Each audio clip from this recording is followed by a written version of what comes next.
Hi, I'm Talia Baroncelli, and you're watching theAnalysis-news. Today I'll be joined by Israeli-American historian and genocide scholar Omer Bartov. We'll be speaking about the reaction to the ICC arrest warrants, as well as the ceasefire deal, which was just signed between Israel and Hezbollah. If you'd like to support the work that we do, you can go to our website, theanalysis.news. If you're in a position to donate, please hit the donate button at the top right corner of the screen. And make sure you're on our mailing list. That way, all of our content can get sent straight to your inbox. Feel free to like and subscribe to the show on YouTube, as well as on podcast streaming services such as Apple or Spotify. See you in a bit with Omer Bartov.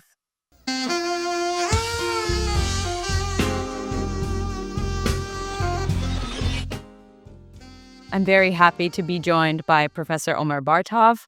He is a Samuel Pizar Professor of Holocaust and Genocide Studies at Brown University in the United States. He has written several books, including Hitler's Army, Germany's War, and the Holocaust, Disputed Histories, as well as a book published in the summer of 2023 called Genocide, the Holocaust, and Israel-Palestine, First-Person History in Times of Crisis. So thank you very much for making time for us, Omer. It's great to have you. Thanks for having me. So Hezbollah and Israel just signed a ceasefire agreement, which brings an end to 13 months of the hostilities, at least on paper, and gives a 60-day period for both Hezbollah and Israel to withdraw from the area, which is south of the Litani River and north of the Israeli-Lebanon border. Are you surprised that this agreement was actually reached? And what is your understanding of the reaction to this agreement in the Israeli media? No, I'm not surprised about the deal. I actually expected it. I think nobody wanted this war to continue. Hezbollah was very severely damaged by Israeli attacks even before the war itself began. The Lebanese government obviously was, and Lebanese population, non-Shiite as well, was not in favor of the war and afraid that this would degenerate into a civil war, and there was a possibility of that. Iran, I don't think, wanted this war to continue. Iran i- is hoping probably to preserve Hezbollah and not to have it entirely destroyed because it needs it for its own purposes to be on the Israeli border. And for Israel, this was a major problem because there was huge pressure in Israel from people who are not necessarily supporters of Netanyahu to do something about Hezbollah because the entire north of Israel, tens of thousands of people were displaced and large numbers of settlements, houses, kibbutzim, moshavim, towns were damaged, large numbers of houses destroyed. And so there was pressure on the government to, first of all, go into an operation. And I think that as far as the Israeli government is concerned, its main focus is not Lebanon. It's not Hezbollah. It was a distraction. Its main focus is Gaza. And for a long time, the Israeli government didn't want to attack Hezbollah beyond this kind of constant exchange of fire because he wanted to focus on Gaza. And it was the growing pressure on the government to do something about it from the population in the north that made it change the focus. It can't really fight two full-scale wars at the same time. And so it diverted many of the forces that were in Gaza, considering that much of Hamas had been destroyed anyway, to Lebanon. But he wanted to make sure that, at least for a while, that issue will calm down so that it could refocus in Gaza. But the focus of Israeli policy is not Lebanon, it's Gaza and the West Bank. That's where the interests of this government lie. So I don't think anybody wanted this to continue. Whether the ceasefire will last, that's a whole other question.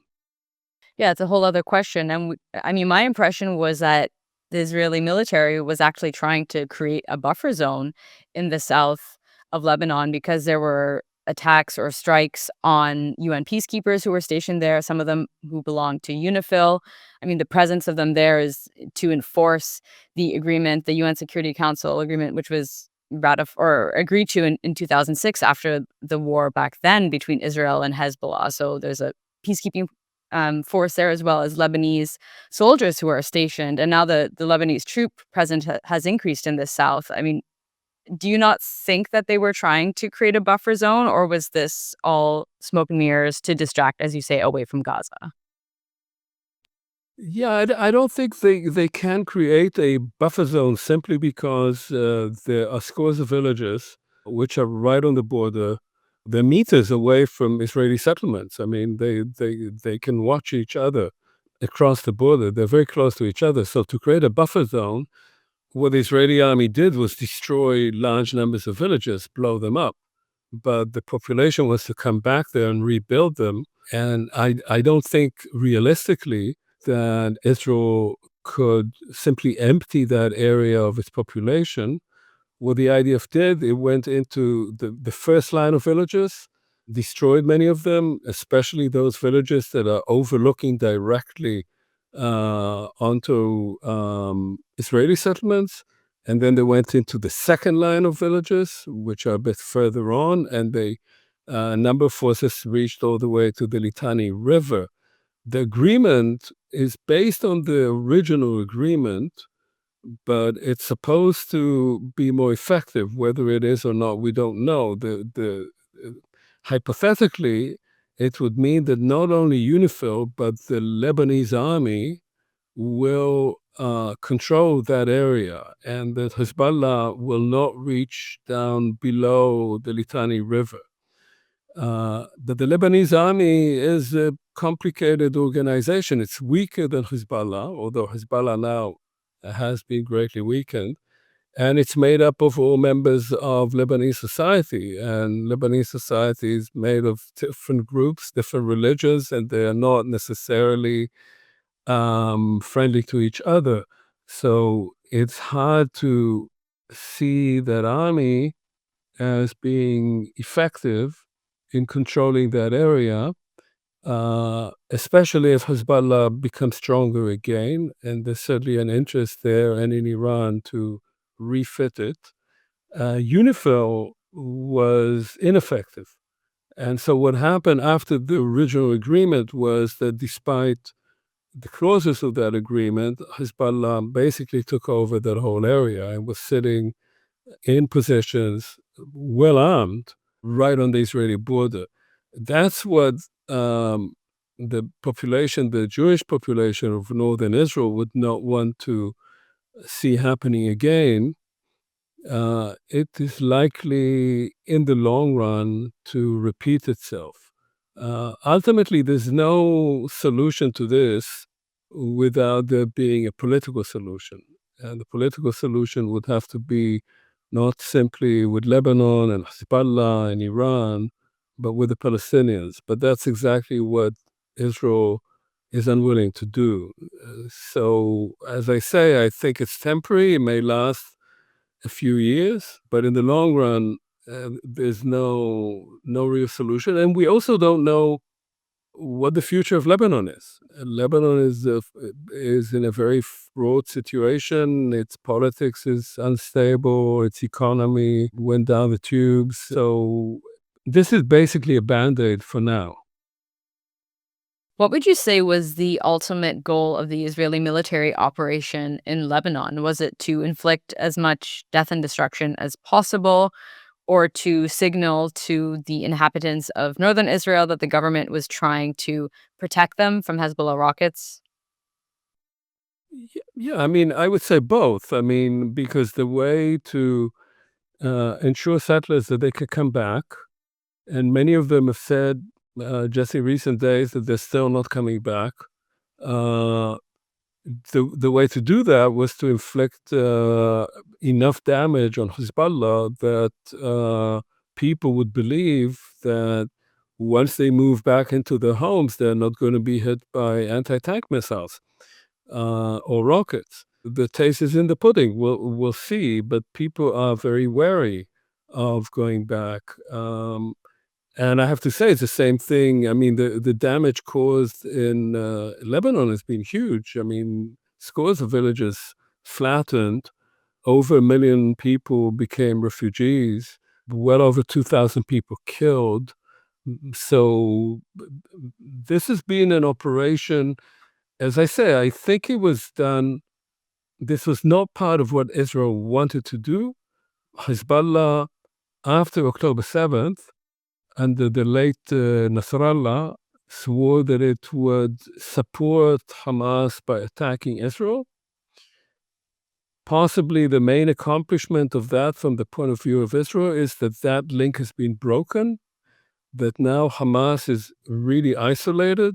It won't get support in the immediate future from Hezbollah, which is just not in a position to do so, which makes it easier for Israel to concentrate on Gaza. Maybe in the long run, North Israel will revive. It was a very successful area for tourism. The economy was doing well there.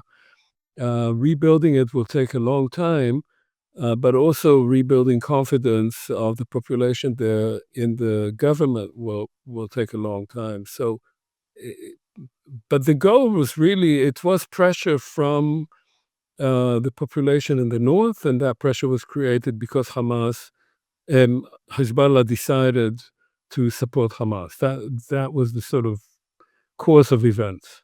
Okay, and now you see this as a victory for Netanyahu, but what was the cost in terms of how many actual soldiers died on the Israeli side? Has that been spoken about much, or is that being covered up or not talked about in Israel? So the cost in Israeli lives in soldiers is being talked about, and it reached just a few days ago. It reached 800, which is a high number in Israeli terms. That number includes the more or less 300 who were killed on October 7th with the original Hamas attack. But it's still a high number. The number of soldiers killed in the operation in Lebanon was, I think, generally lower than was expected. Uh, so Israel mourns and celebrates each soldier who is killed, uh, but overall, the numbers were not as high as one expected. There was an expectation that this would be a much more difficult operation because of the terrain there, because of the training of Hezbollah, which also fought in Syria and had battle experience. And by and large, it appeared that much of Hezbollah just retreated from those areas rather than fighting on the ground. Uh, so it's not seen by and large as a too costly operation, and it is seen as a kind of victory for Netanyahu specifically,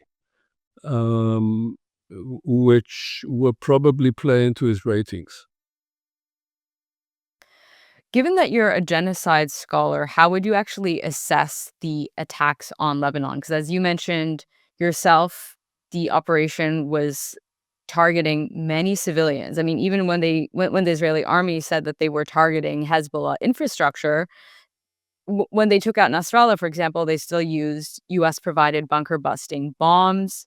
I think a huge number of them, and they actually took out 4 or 5 different apartment blocks or civilian apartments along with killing Nasrallah. So clearly, this had a huge impact on the civilian population. As you also mentioned, towns were taken out or bulldozed over, just completely bombarded. So it does seem like there might be some form of genocidal intent there. What would you say to that? I don't think that the term genocide would apply here in this case. Unlike Gaza, Um, I think that you could apply war crimes in terms of using disproportionate force in relationship to the goal that you want to accomplish. So again, if you drop 80 uh, 1 or 2 ton bombs on a particular building because you want to get Nasrallah, which is what the Israelis did, and you're killing several hundred civilians in the process, arguably this is a war crime because it's a disproportionate use of munitions. To apply genocide to this, you would have to say that the goal of Israel, both declared and implemented, that there's an intention to destroy a particular group as such. And I don't think that Israel has made those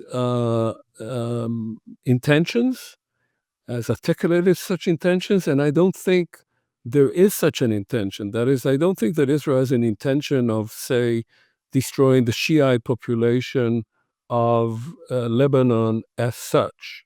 I think it does see itself as engaged in fighting Hezbollah as being a proxy of Iran. And that's, I think, the way military and political leaders in Israel think about it. And if Hezbollah were to disappear, and if there were different political leadership in Lebanon, and if the main army of Lebanon were not this organization, but rather the Lebanese army, Israel would be quite pleased about that. And Israel has a complicated relationship with Lebanon. For many years, there was no conflict at all between Israel and Lebanon, and the border was quite open.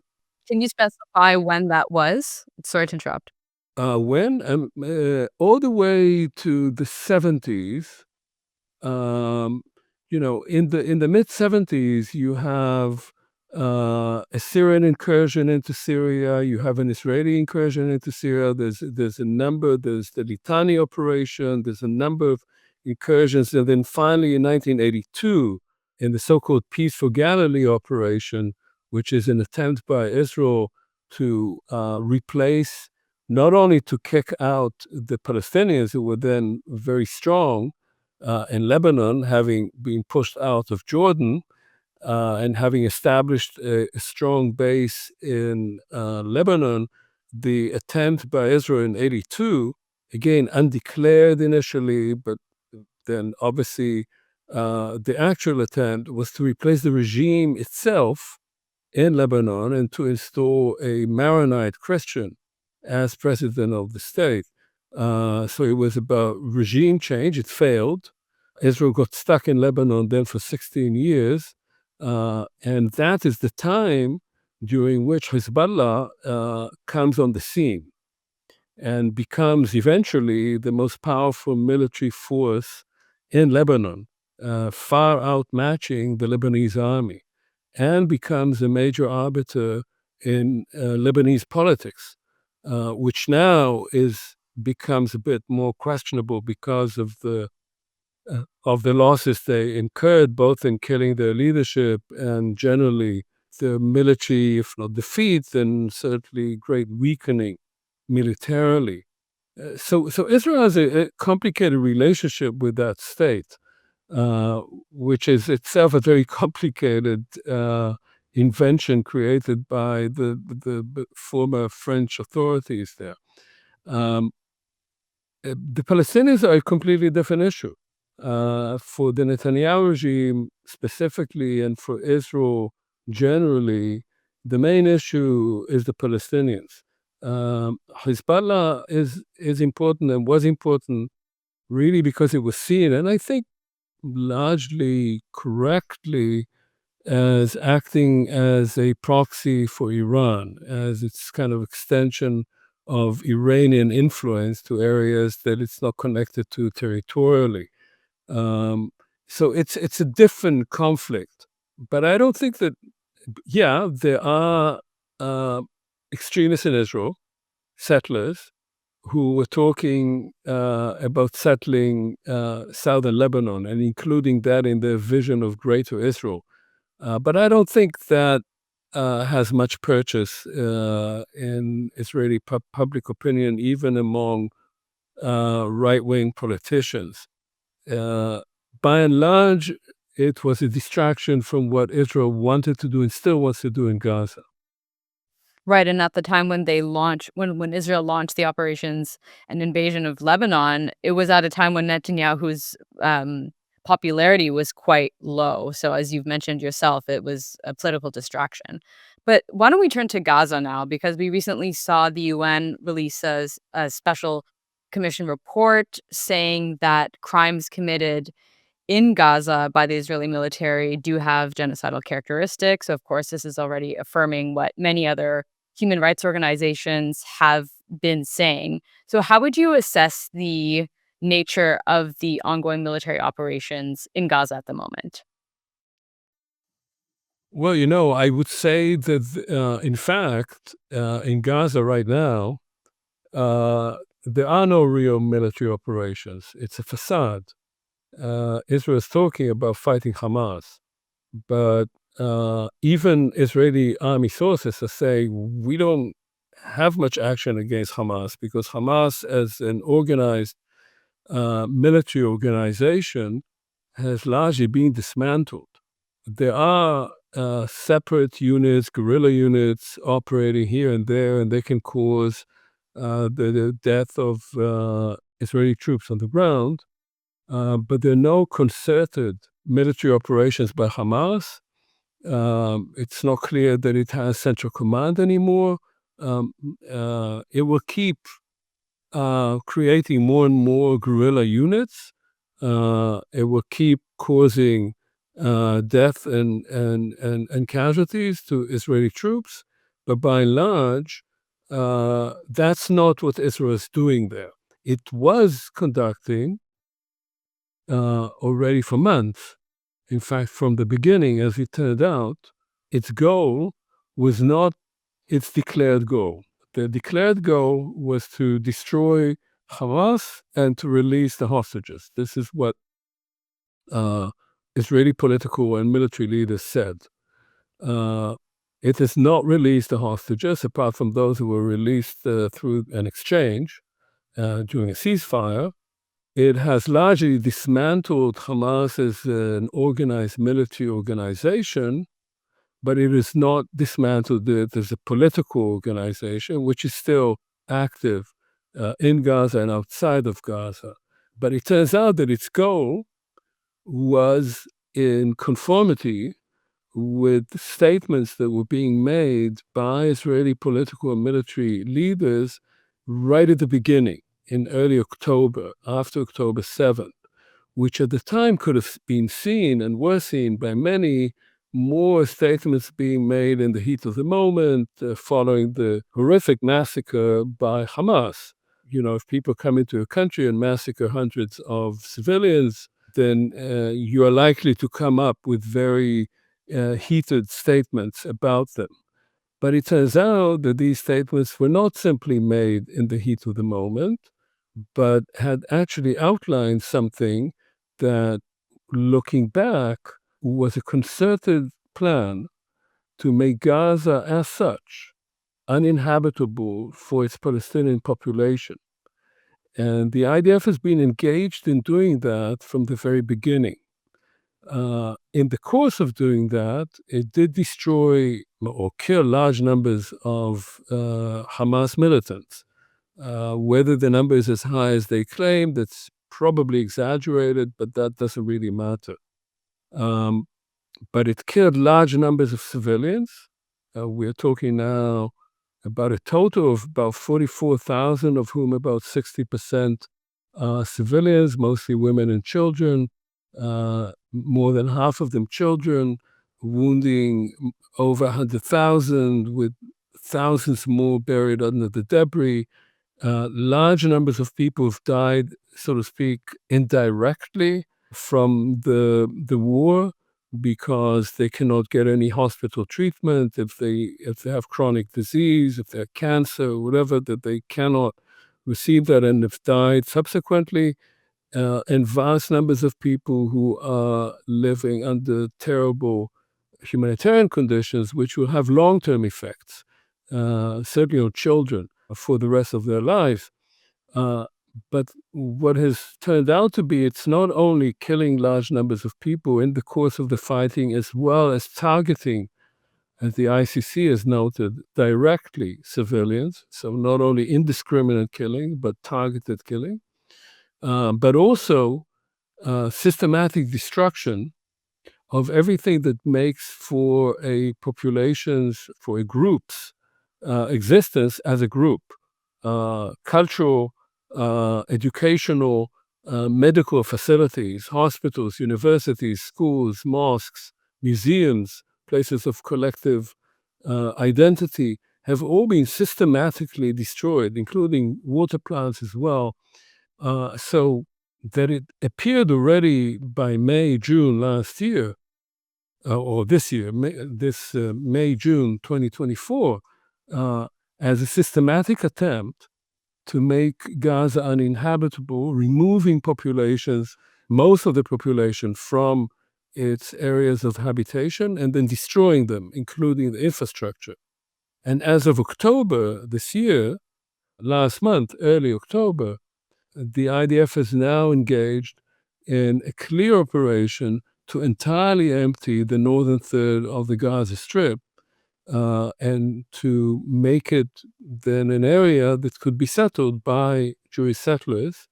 And that appears to be a phase one of something that could then proceed further south, cutting Gaza into zones that would be gradually emptied of the population. Right now, what the IDF is engaged in is in this kind of operation. It has no military purpose anymore. It can control what it's controlling with the troops that it has on the ground now. It has spoken of uh, having to remain there through 25, so at least until 2026. And it's clear that what it is doing is a genocide of that population in the sense of eliminating that part of the Palestinian population as a group, and bringing it to a situation where it would either die, be entirely debilitated, or have to leave. And there would be pressure on other countries, on Egypt, on other countries, to accept those people because they would be simply dying. Right, and what you're referring to is consistent with what's been called the General's Plan or Giora Elan's plan to eliminate, literally either completely kill or push out Palestinians from the north of Gaza. And this also relates to something that Bezalel Smotrich, the far-right finance minister, has said recently, which hasn't gotten that much attention, but is completely genocidal and horrific. And he said that it would be moral and justifiable to get rid of half of the Palestinian population in order to then resettle Gaza. So we're talking about at least 1 million people. What is your reaction to what Smotrich is saying, and why hasn't he been sanctioned? Well, Smotrich is not being sanctioned because he's a member of the government, and Netanyahu has to keep Smotrich and Ben-Gvir in his cabinet if he wants to remain prime minister, which is his main goal. If Netanyahu stops being prime minister, if his coalition falls, first of all, he may have to go to jail because of his trial on corruption, but also it is likely that there would finally be a state commission of inquiry that would inquire into the fiasco of October 7th, of which the most guilty person is Netanyahu himself. And so he has no interest in that happening. This, by the way, has implications, of course, for now his indictment and the arrest warrant taken out against him, because had Israel actually established a commission of inquiry, independent commission of inquiry, the ICC might not have been able to launch its own investigation because Israel could say, well, we are looking into it ourselves. But Israel can't do it because the prime minister would not allow it because he would be found guilty. The plan that was put out by Gior Island, this retired general who was supposed to be this great strategist, was being aired on the Israeli media for months before that operation. He was selling it to the public. And so when it started, although the IDF said, no, no, no, that's something else, it was clear that this is exactly what was happening. And the interesting thing here is that Smotrich is speaking in ideological terms. Everybody knows he's a very extreme settler, and he thinks that Gaza should be settled. And he and Ben-Gvir think that the population has to be encouraged to leave, to go elsewhere. So they're ideological.